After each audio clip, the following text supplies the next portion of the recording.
There's something called a filter bubble, which I first heard about in a TED Talk.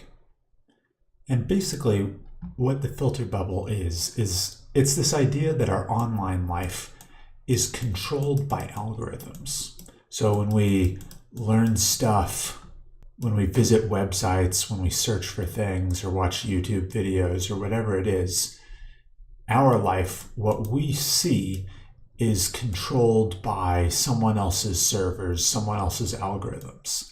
And their servers are designed to keep our attention, to keep our focus on their servers. And to do that, they show us what we like, content that we're interested in, or content that will keep us engaged.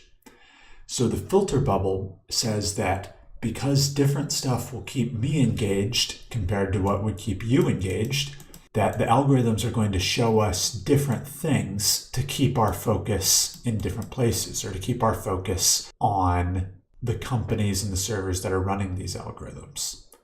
So in other words, if I like race cars, then the Google searches that I do and the YouTube videos that I watch and what I see on Facebook and all this are going to be predisposed to show me content including race cars, because those algorithms have figured out that I like race cars, and so they're going to serve me up stuff with race cars in it so that I keep paying attention, keep watching, etc.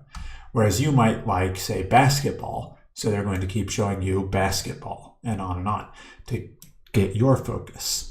In other words, the algorithms are giving us personalized feeds, personalized information, a personalized experience of whatever service it is we're consuming, so that we'll keep consuming more and more of the service, so that we'll pay more attention to the service, so we'll consume more ads or pay for subscriptions or whatever it is. Where this gets to be a problem is the idea of the filter bubble. That is, if we think about news and politics or just the world and science at large, if I'm getting all my facts and information and news and so on from a service that's designed to show me what I like to see or what's interesting and engaging for me, that might be different than what you see. I might be in my own bubble.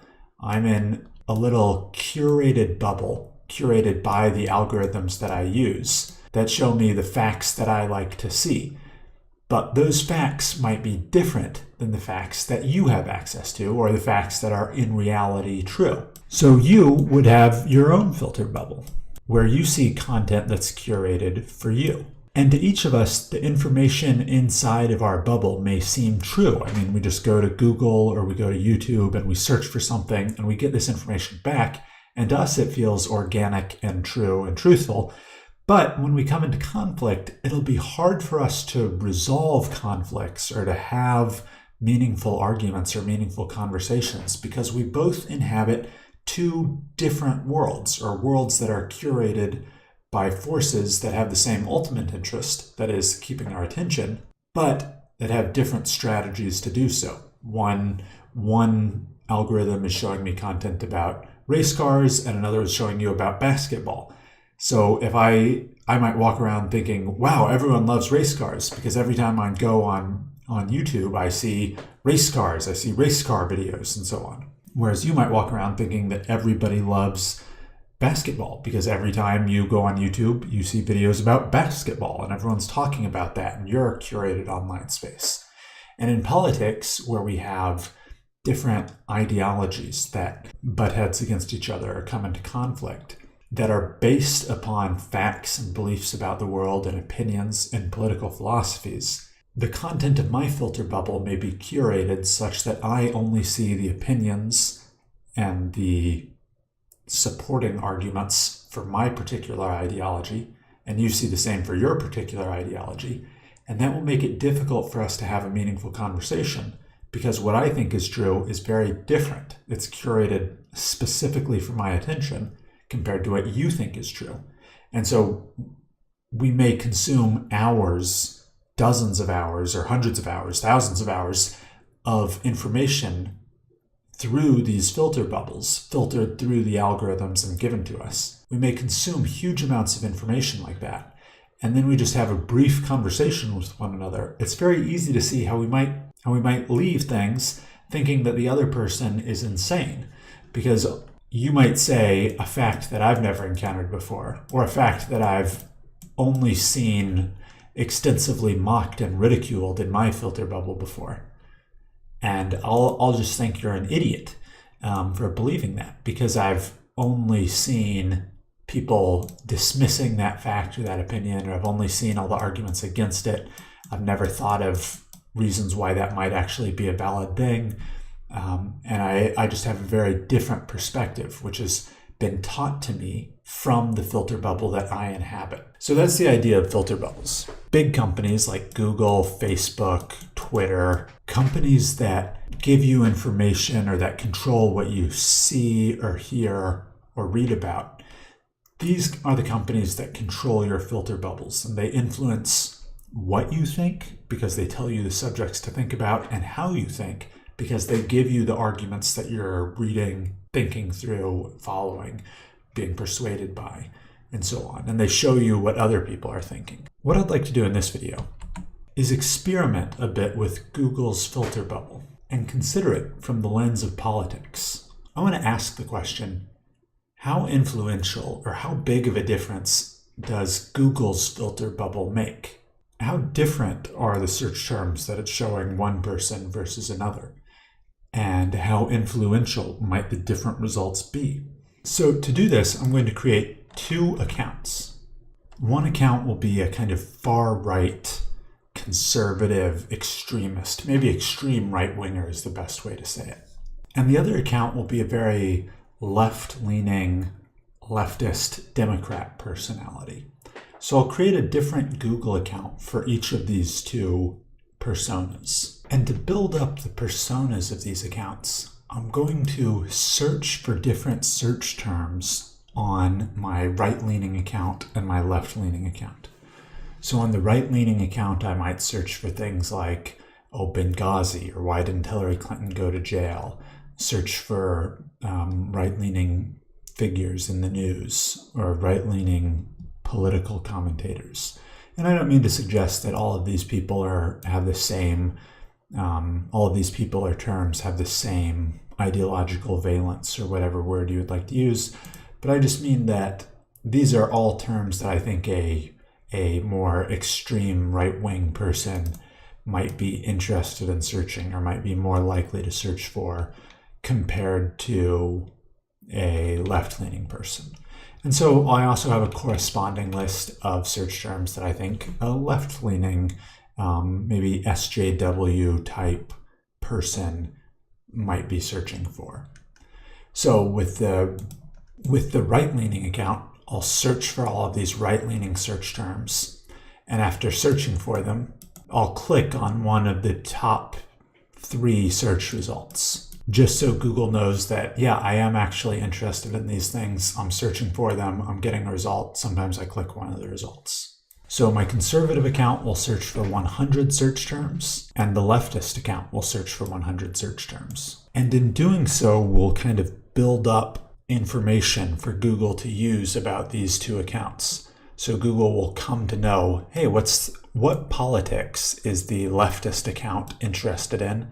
And what politics is the right-wing account interested in? And so then after I do all these searches, I will search for questions and see how Google answers those questions for each of my two accounts. So I'll ask them about Trump. I'll ask them about the plan to build the wall, about Russia collusion, and about a few important political figures, or just a few random people or random ideas, or climate change, and see how Google shows different information to the conservative account versus the left-leaning account. It's interesting to consider, or it's a valuable question to ask yourself, is how different do you expect these two things to be? So we've built up these different accounts. They have different personas. They have different search histories and different behaviors of clicking on things. So they should be relatively different people, and the search terms are going to be very different, very extreme kind of right searches on one hand and left searches on the other hand. So they should be really different people, and I'll be asking about politically charged questions in my final searches. So if Google is participating in this filter bubble, we should see some kind of evidence of that. So make a prediction to yourself. how much of a difference do you think there's going to be between the two accounts? So one last technical question before we get started. We can ask, how does Google know who you are? How do they know you are an identity and attribute searches and search history and so on, and that information to you, and know to give you certain compared to other people? How do they know who you are? Well, there are a few ways that I'm aware of. The most obvious way is your Google account. So you just have a Google account, whether you get Gmail there or go to YouTube with that account or whatever. And that's how Google has a single persistent identity for you across all of their services. So I've gone ahead and created a fake account for my two accounts. I've called the conservative account MAGA Trump Man and the left-leaning account Punch All Nazis Hard. So I have separate accounts for my two identities. Another way Google can keep track of you is a cookie. That's information that Google's website can store on your computer and your browser that will identify you and kind of keep track of information about you. So in order to handle the cookie, in the browser sessions where I'm going to execute all of the search terms, I've made sure to always use the same consistent cookies, but different between the two accounts. So meaning when I first create the account, I stored what all the cookies were. Whenever I've executed search terms for the account, I've reset the cookies for the distinct browser instance to be consistent with my usage of that account. And I've kept separate cookies for both accounts. So a final way that Google might identify you and track you is your network connection, where you're connecting to Google from, what internet you use, and so on. So in order to get around this, I'm using Virtual Shield, which is a VPN, which will allow me to route my traffic through a server in another area. So for my conservative account, I can make my traffic look like it's coming from Dallas, Texas. And for my liberal account, I can make the traffic look like it's coming through Seattle, Washington. Now, just as an aside, I've seen a bunch of people on YouTube talk about VPNs. And in my opinion, people are kind of overselling VPNs as these tools to keep you private and safe and secure from hackers and so on. So I think it's worth it to take a moment to just say what a VPN is and what it does really, because I don't think it will really keep you safe from hackers or keep you anonymous. A VPN, you can think of it as basically just a computer that's an intermediary for you and the web that you're trying to access, or the network resources you're trying to access. So rather than you connecting to the network resource directly, which would reveal information about you, your location, you connect to the VPN first. The VPN connects to the website, so the website only gets information about your VPN and not about you, and then the VPN returns that information to you. So it doesn't keep you completely anonymous. For example, if I'm signed into Google, it doesn't matter if I'm connecting through a VPN and then accessing Google, because Google knows about that account and it knows all the people who have signed into that account and so on. So it doesn't, strictly speaking, keep you anonymous. It doesn't really protect you from hackers. If hackers send you malicious code or content that might infect your computer or attack your systems, that content will simply be passed through the VPN and back to you. If you're careful using a VPN, it allows you to, without you being immediately obviously the end user. So if I visit Google and I'm not signed in using my VPN connection from Dallas, all Google will see is that a user in Dallas is reaching google.com, and then will sign in as my MAGA Trump Man account. So I hope that clears up VPNs a little bit, or explains a little bit about what they do. I chose to use Virtual Shield as a VPN because they offer the one thing that I was looking for, which is a free trial for 30 days. I've used them just slightly, mainly for this experiment, but they've done everything I need. They let you change the location of your VPN, or where your VPN is located. And the speed seems to be fine. If you're interested in using a VPN yourself, you can check out my affiliate link to Virtual Shield, which is in the video description of this video. But the main takeaway is that we have the different network connections solved by using VPNs in different locations for the different accounts. So we've done all of our searches. So let's say a word or two about how we're going to evaluate these results. I have these two accounts, each of which have built up a political identity by their search history. So now what I'm going to do is take these search terms that I've laid out here: climate change, Donald Trump, did Trump collude with Russia, are tariffs a good idea, Hillary Clinton, Alexandria Ocasio-Cortez, and socialism. And I'm going to search for these terms with my pro and anti-Trump accounts, or with my right-leaning account and my left-leaning account. And I'm going to score them. So I'm going to score them where 1 point is a move in the direction of pro-Trump and -1 is against Trump. So if I search for climate change, anything denying or doubting or obfuscating anthropogenic, that means human-caused, climate change is pro-Trump. So that would be a score of 1. If there's something that says, we don't know what's causing climate change, or climate change is a Chinese hoax or anything like that, those would all be +1. We're moving in the direction of Trump. Whereas anything flatly stating support for anthropogenic climate change is anti-Trump.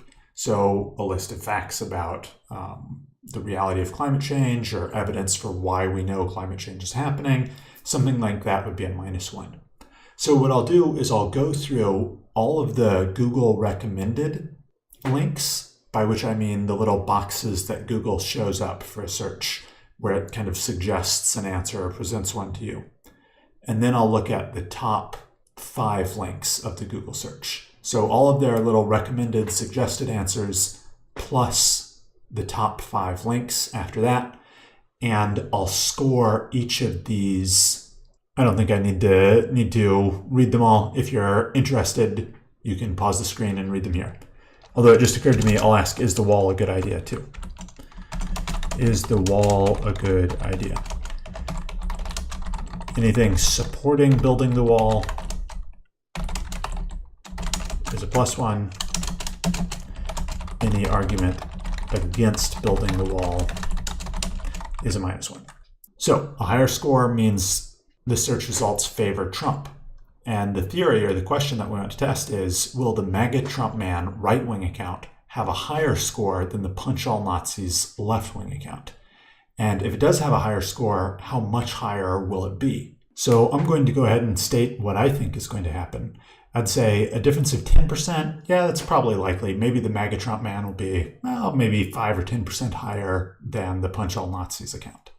And that might just be chance. Different accounts get different things. It would be hard to say really why that would be. But I think if there's a difference of 100% or more, so meaning the MAGA Trump man score is more than double the Punch All Nazis score, that would really surprise me. Like, I'd be surprised by that. And then I think that would be evidence of Google really building this filter bubble for accounts of different political persuasions. Climate change. Okay, let's score it. Shell quits major U.S. oil lobby over climate change. That's not obvious. That's not obviously pro or against Trump, against the Trump position. Insects have no place to hide. Okay, that's something about how bad climate change is, so scores -1. How bad climate change is -2. I'm not sure how to score this, so I'm going to skip it. Anything that's ambiguous, I'm just going to skip over. This is about the impact of climate change, so we're at -3. Climate change is coming -4, -5. This one, I'm tempted to say it's a negative on climate change, but it's about the historical Neanderthals. Obviously, it is a negative now, but I won't count it. Global warming at twice the rate. This is kind of alarmist, especially with the fire here, so we're at -6. Threats of climate change, -7. And now let's go to the first few links. How do we know? Here's the hard evidence facts of climate change. -8, -9, -10, 11, and 12. So pretty much all of the climate change links for the MAGA Trump man are negative. Scores -12. Okay, so just to talk through this table that I'm filling in real quick, here we say what the account is. It's either the MAGA Trump man right-wing account or the Punch All Nazis hard left-wing account. And this row of the table is the right-wing account as a percentage of the left-wing account.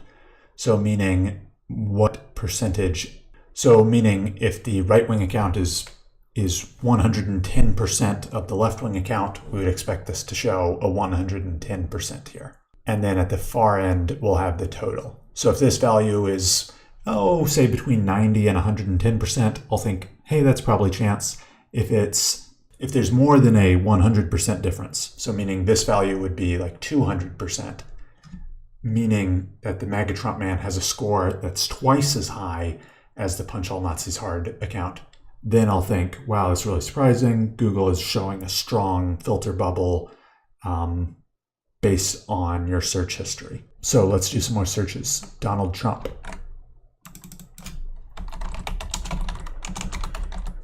McConnell to Trump, we're not repealing and replacing Obamacare. That's -1. Trump retreats, -2. Trump vindictive towards Puerto Rico, -3. Noises from windmill cause cancer. I mean, this is pretty obviously a negative story about Trump, -4. And again, it doesn't have to, I'm not saying that these stories are true or false. I'm just saying that this is a story that makes you think negative things about Trump.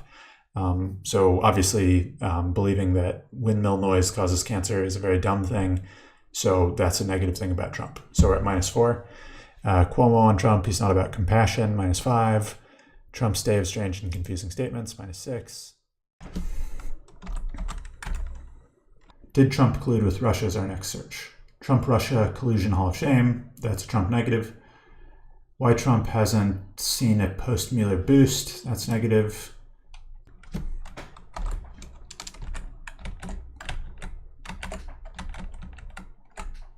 Our next search, are tariffs a good idea?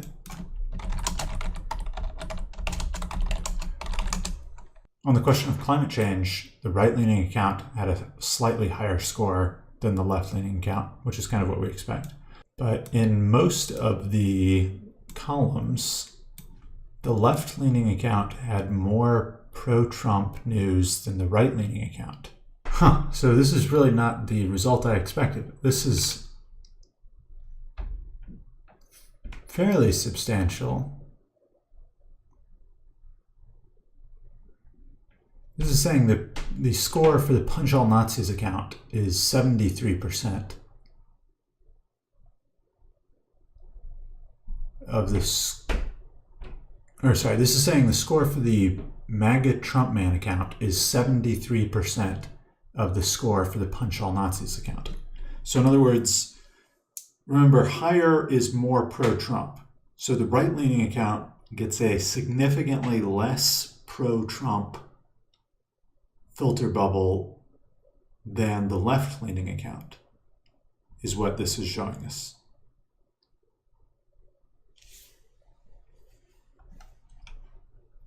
I really didn't expect the results of this test. The results being that the leftist persona saw more pro-Trump news than the right-leaning persona. So I really didn't expect those results, and I've spent a moment trying to think about them and think about what they mean. And I've come up with 3 ideas. So the first is that the results are actually random, or they're caused by a mechanism that's just beyond our understanding. So maybe it has something to do with the exact time of the search, or maybe just patterns in my search queries that I wasn't aware of happen to dictate these results from Google's search algorithm, or who knows what other factor. But there's just some unexplained factor that's not one of the things I was trying to test. That is, it's not the political ideology that just explains what we're seeing. And this is just kind of a red herring result. Second theory I have is that Google has a kind of opposite bias, or it's trying to pull people away from what it thinks their political bias is. So maybe the really far right-leaning user got a more anti-Trump message to try to pull him back to some notion of centrality, that Google's trying to pull the right-leaning user back. And likewise, the left-leaning user got either less of this pulling, or they were being pushed in the opposite of their bias. So Google's bringing the right-wing user to think worse of Trump and the left-wing user to think better of Trump. And the final theory I came up with, I'll just call the anti-Trump theory, meaning that Google has an anti-Trump position and they want to communicate that to their users. And so they just show people who are pro-Trump really negative Trump messages in order to persuade them away from being pro-Trump. That would explain why the right-wing user got a lot of anti-Trump results in their search. And Google may be detecting that the left-wing user hey, they don't need so much of the anti-Trump medicine, they're already thinking the right way. So those are the three theories I came up with to explain the results that I saw. But I'd be really interested if you have another theory or an idea that I haven't thought of. So leave that in the comments section if you do. I can think of a number of other things to test and possible ways to improve this experiment or design and learn more about the subject. So if you're interested in that, let me know in the comments. If you enjoyed this video, please let me know by clicking the like button. And if you're interested in seeing more content in a similar style, go ahead and subscribe. Thanks for your time.